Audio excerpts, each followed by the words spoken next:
It's the summer of 2022. I'm 20 years old, and like every other normal 20-year-old with a promising future ahead of them, I was on Twitter looking at potential leaks for the next Halloween movie. After the debacle that was Halloween Kills, I had no idea how David Gordon Green and his crew planned to end this trilogy. They established their villain as this unstoppable entity that mobs of firemen and rednecks couldn't even take down. So how would this story end? I had to find out. And instead of just waiting for the movie to come out like everyone else, curiosity got the best of me as I searched for any answers I could find. But then I found an account who claimed to have all the answers I was looking for. How was Halloween going to end? Well, apparently there would be a copycat killer wearing Michael's mask. Wait, what? My first reaction to seeing these leaks was, well, basically, are you okay, David Gordon Green? What's wrong with you, man? But I decided to take these leaks with a grain of salt. Anybody can make up stuff about a movie for attention online. Surely this movie wasn't going to go in that direction. So fast forward to July, and the first trailer for Halloween Ends finally dropped. With my curiosity piqued, I checked it out and noticed something strange. Did you get that? Need one more look? Yep, you definitely guessed it. Michael in this trailer has all of his fingers on his left hand, despite them getting blown off with a shotgun 2 movies ago. Seeing this, my mind went swirling. So the leaks were true, huh? This guy was going to be taking over the Michael Myers persona? Was David Gordon Green trolling or something? Or was he on that good Pineapple Express? But I sat with this information for months, and finally the movie arrived in October to some, less than desirable reviews. Most reviews I read basically said this movie was extremely weird and experimental and takes some wild swings. This all confirmed what I basically already knew. This dorky looking Corey guy was gonna break some eggs while wearing the Shatner mask. But I decided to go into this movie with an open mind and see for myself if this film was the travesty that everyone was saying it was. And as the movie started rolling with Midnight Monsters Hot playing with the Halloween 3-esque blue letters, I was just thrilled to watch this weirdness unfold in front of me. And after leaving the theater, I had absolutely no answers. The movie I had just watched was weird. It was experimental, and like I suspected it would be, it was a terrible finale to the saga that had been set up. But the question I kept asking myself was, is Halloween Ends good? Well, 2 years later, I think I have my answer. But thinking about this movie more and more, I realized something that really turned me around to it. I found a new way to look at Halloween Ends and the trilogy as a whole. So what was that? Well, Halloween Kills was the finale to the trilogy it set up going back to the 1978 original, and Halloween Ends was the epilogue to it all. But before I can explain all that, let's take a look at Halloween Ends on the surface and what so many people don't like about it. And of course, only a small percentage of my viewers are actually subscribed to my channel, so you know, like and subscribe if you want to. It won't kill you. Let's get into it.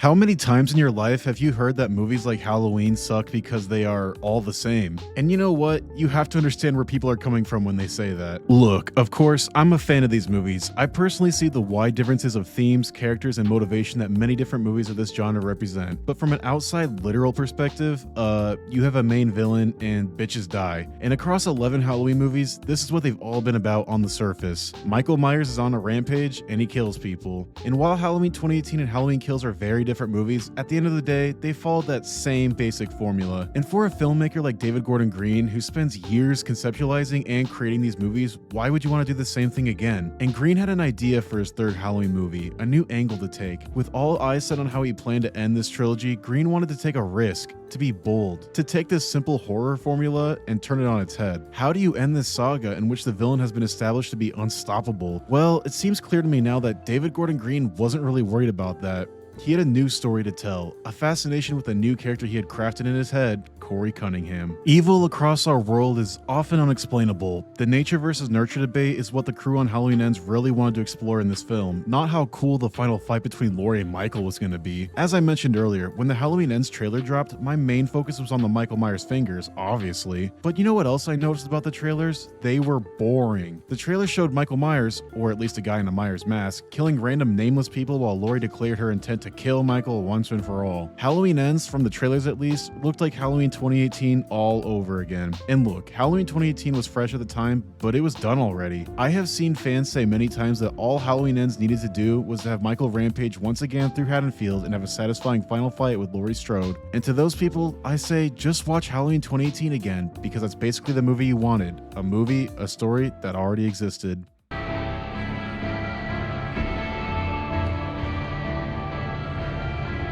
let's get into this enigma of a movie, and we'll start with the most controversial part about it, Michael Myers himself. I complained a lot in my last two videos on these movies that Michael felt too unstoppable. He was pretty much just a Terminator / Jason Voorhees clone, and boy did Halloween Ends sure overcorrect on that. Halloween Ends takes place 4 years after the events of Halloween Kills, and we learn that Michael's just been chilling in a sewer for the last 4 years.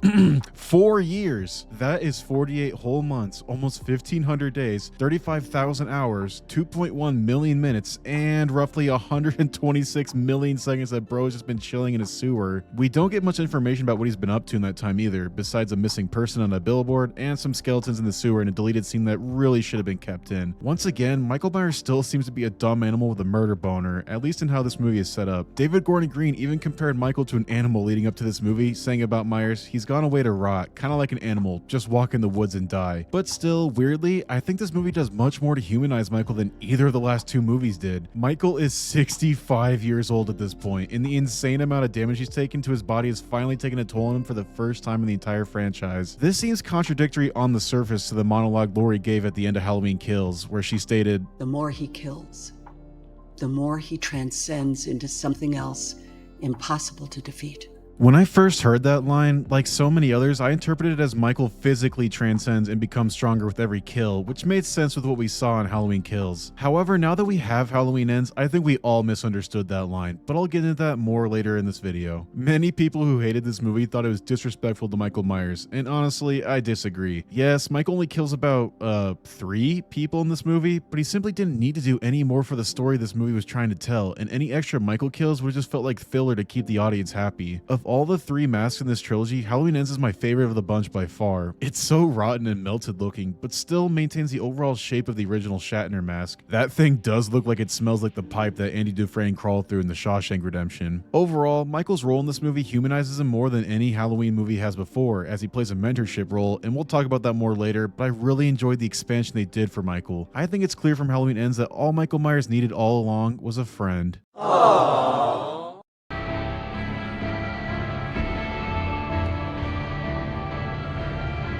I have spoken very positively about Halloween Ends so far, but understand that I think it is indeed a flawed movie, especially when it comes to Laurie and Allyson. Laurie's characterization in this movie was very controversial and not without reason. Okay, I'm going to explain this character's history real quick and let me know if it makes any sense to you. 17-year-old girl has 2 of her friends murdered on Halloween night by a random guy. She narrowly escapes him and he gets incarcerated. She then spends the next 40 years terrorized over this memory and loses custody of her future daughter because of this. Then this random guy escapes the asylum and eventually murders her daughter. So after hearing that, you'd really think this wreck of a woman would really go off the deep end, but we skip to 4 years later and Laurie seems happy for the first time in her life, baking Halloween pumpkin pies as part of a tradition. What tradition, lady? And overall just being a normal person, you know, despite being a Sarah Connor wannabe all of her life and her daughter being killed just 4 years ago. Yeah, it's jarring for sure. But what I like about Laurie in this movie is that there's more to her than what's on the surface. The Halloween Ends novelization, written by Paul Brad Logan, who is one of the writers for this film, goes into a lot more detail about Laurie's journey in the 4 years after 2018 and really fleshed out this character's growth. By the way, if you want to see me do a video on the Halloween Ends novelization, let's get this video to 50 likes and I'll do it. But anyway, novel aside, you can really tell that this persona that Laurie's been putting on has barely been genuine. Even Allyson can tell this and it's the reason she's living with Laurie. But still, this character progression almost feels like the opposite of what would have been a more natural progression. But overall, I don't hate what they did with Laurie in this movie, but what I do hate is how Haddonfield as a whole treats Laurie. There's a scene after Laurie visits the market where the sister of a Michael Myers survivor confronts Laurie and it's just painful to watch and not in a good way. And you provoked that man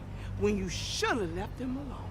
Yes, okay, I see what they were going for here, I think. There's a radio DJ in this film called Willie the Kid who's constantly spreading misinformation about all the events that happened in 2018 to boost his ratings, and I guess the entire town bought into it. No, dude, I'm sorry, but if a masked maniac murdered 50 or so people in one night on Halloween, it would be national news. It would be investigated extensively. The National Guard probably would have been called in. Every single fact, every single event would be picked to pieces, and Laurie probably would have gotten famous because of it. And you're telling me this random radio DJ has everyone convinced it's Laurie's fault that Michael escaped? Yeah, right. For those of you who watched my video on how to fix Halloween 2018, remember when I said that Laurie should have been the one to confront Michael in the opening scene instead of the podcasters? Well, all of this would make way more sense if that was the angle that they went with. Even Allyson blames Laurie for all the devastation from 4 years ago. And let's talk about Allyson, shall we? Allyson in Halloween Ends is the culmination of her wasted character. Being the granddaughter of this insanely damaged family, there was so much potential for Allyson in all 3 of these movies. In Halloween 2018, 2018, her role in that movie was mostly defined by her relationship with a boy. Then in Halloween Kills, her role is mostly defined by a boy again. And finally, in Halloween Ends, her role is defined by a... Oh, come on, man. Allyson should have been set up in Halloween 2018 as the future lead of this franchise, like what Scream 5 did with Sam and Tara. But Allyson couldn't lead any of these movies without Laurie because her character is just too boring to carry that weight. And to be clear, I like Andi Matichak in all 3 movies. I think she did a good job. My problem here is with the writing and story decisions. But to be fair, Allyson is more interesting in this movie than the other 3, though that's not saying much. 4 years after her parents and boyfriend were murdered, she's now living with Laurie, taking care of her, and she's clearly unhappy in life. She's working as a nurse with a horrible boss who gave a promotion to her dumb coworker just because she was willing to work harder for it. And you could tell that Allyson just wants to be done with Haddonfield as a whole, but she's too worried about how Laurie would handle being on her own. So that's all fine and good, but all she really does in this movie is fall in love with a guy who has more red flags than China and blame Laurie for her parents being dead. Because of the hysteria that you caused. My friends are dead. My parents are dead. You're the one that's capable of fucking harm. Okay, dude, how does this make any sense? Allyson was there. It was her damn fault that her boyfriend and mom died. She was the one who wanted to hunt down Myers in Halloween Kills. And what does she mean by the hysteria that Laurie caused? Nobody even took her seriously in Halloween 2018 before Michael escaped. This is just one of those classic movie sequel tropes where a main character who was doubted in previous movies but was proven right comes to the characters in the sequel with a new problem, but the other characters still don't believe the main characters because there'd be no movie if they did, I guess. Overall, Laurie and Allyson are fine, I guess, but they aren't the most interesting part of this movie. In fact, I'd say that Laurie and Allyson are the least interesting main characters in this movie. But then, who is the most interesting character? Well...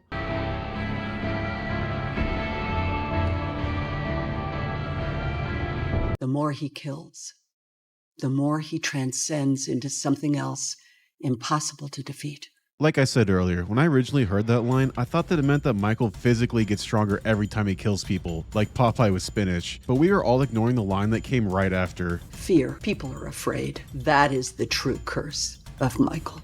The transcending all along is the infection of fear and evil that someone like Michael Myers can have on a society. And as Halloween Kills ended, Michael Myers officially won, and that is why Halloween Kills is the true ending. No matter what happened next, the devastation and destruction that he caused to Haddonfield will be felt for generations to come. Families torn apart, not feeling safe in your own home, human lives lost. The culmination of the death has come to your little town line from Dr. Loomis in the original is Halloween Kills. It is the finale to Michael's life's work and his ultimate mission. Many people to this day still say that Halloween Kills is their true ending, and I couldn't agree more, but I see Halloween Ends as a great epilogue to that trilogy. Despite Michael being missing for 4 years, he still felt throughout the town, but with him missing, Haddonfield needed a new scapegoat, someone new to direct their fear and anger towards. Enter Corey Cunningham. The opening scene for Halloween Ends is fantastic. We meet Corey as a timid 21-year-old with a wide smile and a very punchable face, and I really wish I didn't read leaks for this movie before it came out, because for those of you who hadn't, they had no idea what this smile would turn into by the end of the movie. And if you made it this far into the video, I assume you've seen this movie already, so I don't have to go into the nitty-gritty of details here. But when Corey sends Jeremy flying over the stairs, it emit a shock that these movies haven't been able to achieve in a long time. After it's set up that Michael is going to potentially attack these two, he doesn't even show up. Rather, the fear and anxiety that Michael started ultimately causes Corey to take this kid's life and devastate this family. And as the opening credits start with the blue Halloween 3 text, with Michael completely absent so far, one thing is clear: we're in for a bold new take on what a Halloween movie can be. And 4 years later, we see Corey biking through a devastated wasteland of a town. His dreams of going to school to be an engineer are completely gone, as we see he's mostly been coasting through life, still living with his parents. Rohan Campbell is great in this movie. He had an extremely tough job, and he displays Corey's journey wonderfully. A journey that ultimately lands him in the sewer where Michael has been hiding. There has been much discussion about what exactly happened when Corey stares at Michael right in his eyes, and I think that's what I like about this movie so much. There's no clear answers. The answers are up to the viewer, and everyone could come out of this film with a slightly different interpretation. If you ask me, I don't think Michael possessed Corey in the sewer or anything. I think as Corey stared into the dead eyes of Michael Myers, he saw the emotionless withdrawal from life that he's been starting to feel ever since the accident. And I love the shot immediately after. David Gordon Green and his crew were cooking with the camera work in this movie. And as he leaves the tunnel, Corey has two options. He can be the hero of Haddonfield, alerting the authorities to Michael's whereabouts, or he can give in. Give in to what everyone thinks he is. Give in to the idea that maybe Jeremy deserved it 4 years ago. But before he can think about that for another second, he's attacked by the homeless man, and of course, he wins the fight. And I think that after Corey kills the homeless man in self-defense, he feels a rush of adrenaline that he hasn't felt in a long time, and right then and there, he made his decision of what path he wants to take on. From his perspective, why would he want to be the hero of this town that has brought him down at every turn? Instead, he sets his eyes out for revenge. Again, the evil and devastation that Michael started continues, even if Myers himself is just chilling in the sewer. Before we go any further than that though, let's redirect to Corey's relationship with Allyson. There has been much criticism about this dynamic, and I tend to agree with a lot of the criticism. The problem with a lot of relationships in movies is that they happen too fast. We only have 2 hours to show all the stages: meeting, early infatuation, the honeymoon stage, the first fight, all of that. And especially since this movie takes place over the course of like 5 days, it definitely is jarring to say the least that these two become head over heels in love with each other in less than a week of meeting. Of course, quick flings do happen, but these two are talking about leaving Haddonfield together after being with each other for less than a week. Like, damn, do they even know each other's favorite color yet? But I digress. Rohan Campbell and Amy Matichak do have some good on-screen chemistry together, and once you get past the quickness of their relationship, I think it ultimately works. And again, this is all fleshed out much more in the novel, but we're talking about the movie here. It is such a tragedy seeing Allyson choose a man who is working with the guy who killed her parents. If he wanted to, he could tell the police where Michael is at any moment and help close Allyson's trauma for good, but that's not the path he chooses, a path he began 4 years ago. And all of this leads up to what is ultimately the finale of this saga in my eyes. Corey, through the hatred and disdain set in him by Haddonfield that ultimately Michael Myers, takes revenge on all of those who wronged him. All of these scenes are so well done, and they're some of the best work in the entire trilogy. The sloppiness and shock of these kills are something that can't be achieved by the well-established cold calculation of Michael Myers. Seeing the main band geek's face get burnt off, the DJ's tongue roll around the vinyl, it brings a new level of abrasiveness that hasn't been seen since the Rob Zombie movies. And despite the fact that Michael isn't performing these kills himself, he's still largely felt in every scene, because the tragedy of Corey Cunningham wouldn't have been possible without him. And as Corey's truck speeds off from the junkyard, this feels like the real final shot of the movie that David Gordon Green wanted all along. Michael Myers won, evil and hatred triumphed, and then we get to the actual final set piece of the movie, Laurie's house, which is much less interesting to me than everything we've seen before. Laurie pulls a very smart move to fake a self-kill to get Corey's guard down, which allows her to get several clean shots in on him. She's like, damn, that was easy. What happened to this generation, man? It used to be hard to take down these guys. And then she says to Corey,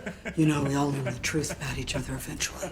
and we ultimately learned that Corey was weak. He gave in. He had a chance to do the right thing when he saw Michael in the sewer, but he failed, which ultimately cost him his life and many other people's lives. But after a frustrating scene where Laurie can't seem to explain to Allyson that Corey attacked her or point out the damn Myers mask laying on the ground, Allyson leaves and Michael shows up and we're ready for a shoehorned final fight. And I agree with everyone that this final fight just doesn't connect with the rest of this movie. This is Corey's movie, Corey's story, but thanks to an obligation to end this saga once and for all, we have to see another epic fight from Laurie and Michael that just feels tired at this point. But still, for the second time in this franchise, Laurie kills Michael for good. No, I do not count resurrection. Come on, Laurie killed Michael in H2O. And now it's time for Haddonfield to heal, right? We get a very strange scene at the junkyard that was clearly done in reshoots as Michael gets crowd surfed like he's at Woodstock and gets crushed into little pieces that'll be used to make McDonald's cheeseburgers in the future. After that, we see Allyson leaving Haddonfield for good. Man, I'd love to be a fly on the wall when I see her try to date guys in the future and explain to them that her last 3 boyfriends were murdered. I love the final scene of the movie. Hawkins visits Laurie at her house and she can't seem to emotionally involve herself with the conversation like she could earlier in the movie, and they both sit on the stairs as Laurie stares in the distance. Despite ultimately having triumphed in the end, she's still defeated inside. Her daughter is dead, her granddaughter has left her life, and she's left with nothing but a timeline of devastation and grief. What happiness could be left after that? The answer is probably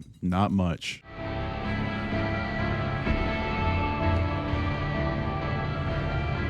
Halloween Ends is a flawed movie, but one that I personally enjoy very much. Is it a satisfying ending to the franchise? Most would say no, but I disagree. Like I've said, I consider Halloween Kills to be the true ending to this saga, and Halloween Ends is the epilogue. Despite being battered and broken down in Halloween Ends, Michael can still cause wide devastation and death just by sitting in a sewer. His impact as a character can now go beyond just stabbing people with a knife. He's a force of nature, an unstoppable entity of terror and bleak fear that has destroyed Haddonfield. And Corey was a very fun character to watch turn from a dork to a devil, a deeply tragic story that most people wouldn't expect from a movie like this. Being tasked to end this franchise in a satisfying way, David Gordon Green decided to tell his own story, one that spoke to him, that he was going to bring to the big screen no matter what. And that's what made Halloween Ends my favorite of the 3 new movies and one of my favorite Halloween sequels in general.